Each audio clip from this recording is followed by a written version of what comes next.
Исәнмесез, эфирда яңалыклар чыгарылышы, студияда Роза Хабибуллина. Иңелек бүгенге тапшырының төп темалары хакында.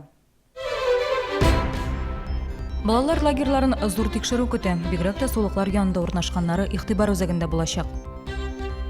Законсыз алкоголь сату һәм җитештерү очраклары турында хәбәр итүчегә акча түлиләр. Моның өчен нәрсә эшләргә? Гүзәл Шихапова ачыклады. Врачларга бик зур рәхмәт әйтәсем килә, пират центрларга. Яңа туган 3 игезәк кызларының икесен бүген өйләренә озаттылар.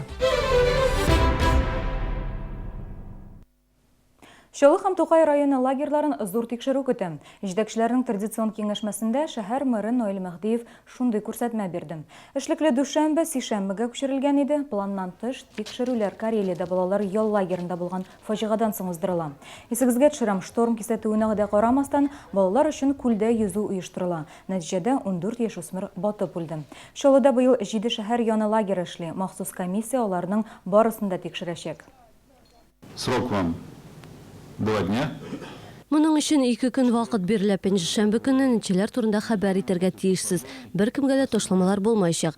Бигрәк тә сулыклар янында урнашкан лагерларга зур игътибар бирелергә тиеш. Параллель рәвештә янгын куркынычсызлыгы, балаларны тукландыру мәсьәләләре дә контрольдә булсын. Дәүләт порталында мәгълүмат урнаштырып, беренче шәһәрдәшебез 2000 сум күләмендә акча алды. Башкалар да шул рәвешле гаилә бюджетын тулыландыра ала.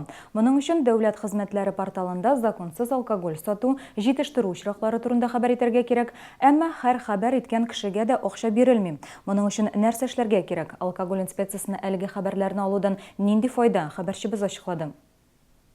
Республика халкы алкоголь сату һәм җитештерү өлкәсендә закон бозу очраклары хакында порталга мәгълүмат урнаштырса, 1000 сумнан 3000 сумга кадәр акча эшли ала. Моңа фанфуриклар сату очрагы, кичке 10-нан иртәнге 10-га кадәр алкоголь сату һәм башка очраклар керә. Министрлар кабинеты әлеге карарны гыйнвар аенда кабул итте, әмма шәһәрдәшләр әлеге проектта актив катнашмый. Әле бер генә Чаллы кешесе акчалата бүләкләнде. Акчасы не важно аның, Бірсінде прямында бірсе инсульттан жығылды, мына шын фанфорикін ішіп. Яры күршілер, нелер скорый шақыртып, ұзатып жібердік. Үзілерін бітірелер дейді. Білмеймін, оның турында ой болған жоқ. Қойда сатқаннан білмеймін, оны білен қызықсынғаным жоқ бұл мәселе бойынша. Тиздән тагын бер шәһәрдәшебез акча алырга мөмкин. Дәүләт порталында 1:16 йортындагы сәүдә урыны турында мәгълүмат урнаштырылган. Бу әлеге объект буенча беренче мөрәҗәгать кенә түгел. Шәхси эшмәкәр саткан продукцияны тикшергәннән соң сыекчаның составы косметик лосьонга туры килмәүе ачыкланган. Әмма алкоголь инспекциясы хезмәткәрләренә әлеге продукцияны конфискациялау белән генә чикләнергә туры килгән. К сожалению, Кызганыч дәүләт алкоголь инспекциясының әлеге бинаны ябарга законлы хокукы юк. 17 июньдә шәхси эшмәкәргә карата чираттагы бер көтмә төзелде. Ул составында спирт булган продукцияны законсыз рәвештә саткан өчен административ җаваплылыкка тартылды. Законсыз алкоголь сату һәм җитештерү урыннарын барларга нәкъ менә дәүләт порталына урнаштырылган язмалар ярдәм итә. Әлеге проектның максаты да закон бозу очраклары белән көрәштә берләшү, әмма акча барлык кешеләргә дә бирелми. Моның өчен язмадагы мәгълүмат инспекция тарафыннан исбатланырга тиеш. Объектның фотосы булса яхшырак. Соңрак авторга алкоголь инспекциясына килеп гариза язарга һәм исап-хисап счетына акча күчкәнен генә көтәсе кала. Гүзәл Шихапова, Ленар Султанов, Валентин Красильников, яңалыклар. Социаль шелтәрләрдә мошенниклардан ничек сакланырга? Бүген Эчке эшләр идарәсендә брифинг нәкъ шушы темага багышланды. Хокук бозучылар бигрәк тә Авито сайтына өстенлек бирә. Нәкъ биредә алар ялган товарлар турында белдерүләр куя. Аның өчен картага аванс күчерүне сорый, ышанучан сатып алучы акчаны күчерүгә мошенник юкка чыга. Полициядә шәһәрдәшләргә игътибарлы булырга кирәклеген кискәртәләр. Тагын бер алдау усулы кешене эшкә алу белән бәйле. Әйтик, яхшы хезмәт хакы тәкъдим итеп, машина йөртүче вакансиясе куела. Нинди дә булса урында, мэриядә мәсәлән, очрашу урыны билгеләнә. Аннары юл уңаена азык-төлек алып чыгарга сорыйлар, яки абонент номерларына акча салырга. Имеш аны очрашкач кайтарачаклар. Яңа асфальт җәйделәр, димәк, 2 атнадан аны бозып турбалар салачаклар. Чаллыда мондый принцип булмаячак дип кисәтте Наил Мәхдиев. Сүз Чулма проспектында капиталь төзекләндерү турында бара. Проспект астында инженерлык шелтәрләре урнашкан, аларның күбесе тузган хәлдә. Бүген ремонт белән бер рәттән аларны алыштыру да бара. Капиталь төзекләндерү тәмамланганнан соң казу эшләре өчен бернинди рөхсәт тә бирелмәячәк. Ашыгыгыз дип белдерде Наил Мәхдиев. Мэр шулай ук юлчыларга һава торышы яхшы торганда эшләрне тәүлек әйләнәсе оештырырга күрсәтмә бирде. Без работы в ночное время по проспекту Чулман не получится. Шулманда эшләрне тәүлек әйләнәсе оештырмый булмый. Шәһәрдәшләргә тавышка бераз түзәргә туры киләчәк. Техниканың төнлә эшләве артык зур мәшәкать тудырмас дип саныйм. Йортлар Шулманга бик якын урнашмаган. Чокырлар күп булган урамнар да игътибарсыз калмаячак. Урам һәм проспектларны яхшы торышка китерү программасына быел 7 урам кертелгән. Төзекләндерү эшләре өчен республика бюджетыннан 132 миллион сум акча бүленгән. Это проспект Муса Джалиля, проспект Раиса Беляева. Бу Муса Җәлил Рәис Биләев проспектлары җиңүнең 40 еллыгыннан алып машина төзүчеләр урамына кадәр Яшьлек проспекты, Халыклар дуслыгы проспектыннан Академик Королев урамына кадәр Әхмәтшин урамы, Чәчәкле бульвары җиңүнең 40 еллыгы урамнары. Бүген эшлекле дүшәмбе киңәшмәсендә катнашучыларны рәсми рәвештә бер юлы 2 җитәкче белән таныштырдылар. Аларның берсе 51 яшьлек Владислав Гаврилов, башкарма комитет җитәкчесенең беренче урынбасары булып эшләячәк. Ул нигездә торак коммуналь хуҗалык тармагы өчен җаваплы була. Венер Харисов исә Мәгариф һәм яшьләр идарәсе башлыгы итеп билгеләнде. Бу республиканың Мәгариф министры белән килешенеп эшләнде, дип билгеләде Наил Мәһдиев. Венер Хамитович өчен бу яңа эш түгел. Ул озак еллар белем бирү тармагында эшләгән кеше. Алга табада Чаллыда бу өлкә өстенлекле юнәлешләрдән саналачак. Ралия, Камилә һәм Мәликә балаларны яклау көнендә Чаллыда 3 игезәк кыз туды. Аларның икесен бүген өйләренә чыгардылар. Сабыйлар йөклелекнең 34-нче атнасында икесе 2 килолы һәм өченчесе 1 кило 300 граммлы булып дөньяга килгән. Разные мамы лежат в отделении, но вот эта мама отдала своим детям, столько любви дала, что так быстро детки выписываются от нас. Камы балалар медицина үзәгендә бүген бәйрәм. 3 игез кызның икесен иләренә озаталар. Берсенең авырлыгы кичкенә булу сәбәпле әлегә дәваханәдә кала. Ул карында чакта икесе арасында булган. Шуңа да үсәргә мөмкинчелеге булмагандыр, дип шаярта балаларны дөньяга кабул иткән табиб. Балалар үзләренең срокларына булай соответствовать иттеләр, сразу кычкырып җибәрделәр. Ну, алар отделение реанимации аша үттеләр инде, потому что мондай срокта так положено.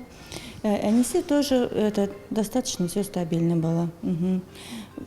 Операция вакытында бүтән югалткан канны сил-север дигән аппарат аша үткәреп, чистартып, операция вакытында бүтәнсен кире кайтардык.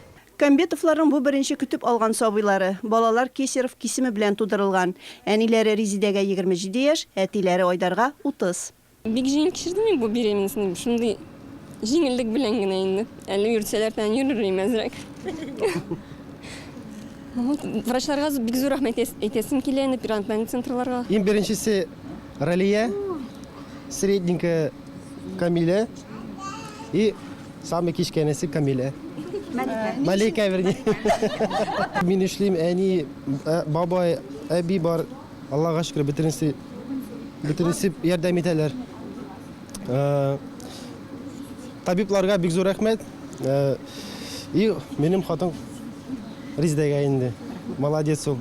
3 игезәк туу сирәк күренеш. Перинаталь үзәктә соңгы тапкыр узган ел ноябрь айында Алабугада яшәүче Екатерина Герасимова шулай ук 3 кыз бала тапкан иде. Илсия Валиуллина, Алексей Иванов, яңалыклар. Алдагы көннәрдә эссе булачак дип фаразлый синоптиклар. Белгечләр кояш кызуында урамда күп йөрмәскә, сусауны басар өчен кайнар чәй эчәргә киңәш итә. Чәйне лимон яки бал белән эчсәң яхшырак. Бигрәк тә хәзер умартачылар яңа бал аерта. Балның нинди имсайларга, ул нәрсәдән файдалы киләсе сюжетта.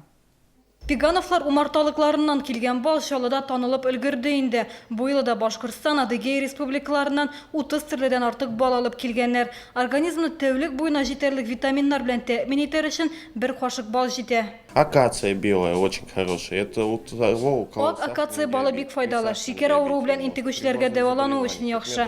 Күз авыруларын дәвалый. Ана күзгә дә тамызалар. Һәр иртәне ана кыр сөтеннән башларга кирәк. Ул иммунитетны ныгыта. Йөрәк эшчәнлегенә уңай тәэсир итә. Баш авыртуларын бетерә. Юкә балын бу җәйдә аерттык. Ул салкын тиюдән файдалы. Сатып алучылар кыргый умарта кыртлары балын яратып ала. Бу бал витаминнар һәм микроэлементларга аеруча бай. Ул экологик яктан чиста. Мондый балны аертмыйлар, агач куышларыннан җыялар. Мин кыргый кыртлар балын алдым. Бик тәмле, йөрәккә файдалы. Күршеләр дә алган иде. Бик мактадылар. Ана кыр сөтен узган ел алган идем. Ошады. Быел тагын алачакмын. Да, не каждый раз бывает, и каждый раз я что-нибудь какой-нибудь мед покупаю, нравится. Камаз мәдәният йортында балны кулай бәядән сатып алырга мөмкин. 1 килограмм сортлы бал алучыга 1 килограмм чәчәк балы бүләккә. Чәчәк балының 3 литры нибары 1000 сум тора. Ярминкә 26 июньгә кадәр, иртәнге 10-нан кичке 7-гә кадәр эшли. Шалыда быйыл яшьләр көне бер юлы 2 урында оештырыла. Бәйрәм 25 июньдә Фикърәт Табиев исемендәге шәһәр яр буенда һәм мәйданда узачак. Кичке сагат 4-тә чараларны проспектлар буенча автомотоколонна узышы ачып җибәрә. Шул ук вакытта яр буенда мәйданчыклар эшли башлый. Аларда спорт һәм өстәл уеннары, иҗади бәйгеләр узачак. Гадәттәгечә бәйрәмдә экстремаль спортчыларның матур чыгышлары көтелә. Кичке сагат 5-тә бәйрәм мәйданда дәвам итәчәк. Биредә шәһәрдәшләрне кичке күңел ачу программасы көтә. Звездным подарком для молодежи от администрации города. Шәһәр хакимиятеннән яшьләр өчен йолдызлы бүләк Бандерас төркеме чыгышы булачак. Бәйрәм программасын диджей Саймоннан дискотека дәвам итә. Ә инде бәйрәмнең кульминациясе лазер-шоу һәм салют. Ул төнге 10-га билгеләнгән. Яр буенда шәһәрдәшләр өчен сәүдә нокталары эшләячәк. Шулай ук бәйрәмдә иминлек мәсьәләсе ныклы игътибарда булачак. Яр буенда һәм мәйданда хукук сакчылары һәм дружинниклар кизү тора. Оештыручылар янә шунысын да искәртә. Кичке сагат 4-тә Хәсән Туфан проспектыннан Халыклар дуслыгына кадәр Раскольников урамы буенча хәрәкәт шикләнә. Ураза тотучылар игътибарына иртәгә Рамазан аеның 18-нче көне. Сәхәр ашау төнге 12 сагат 45 минутта тәмам булырга тиеш, авыз ачу 20 сагат 19 минутта. Бүген ифтар 20 сагат 19 минутта булачак. Тоткан уразаларыгыз кабул булсын. Бүгенге мнашылар сез яңалыклар тапшыруын карадыгыз. Исән-имин булыгыз, сау булыгыз.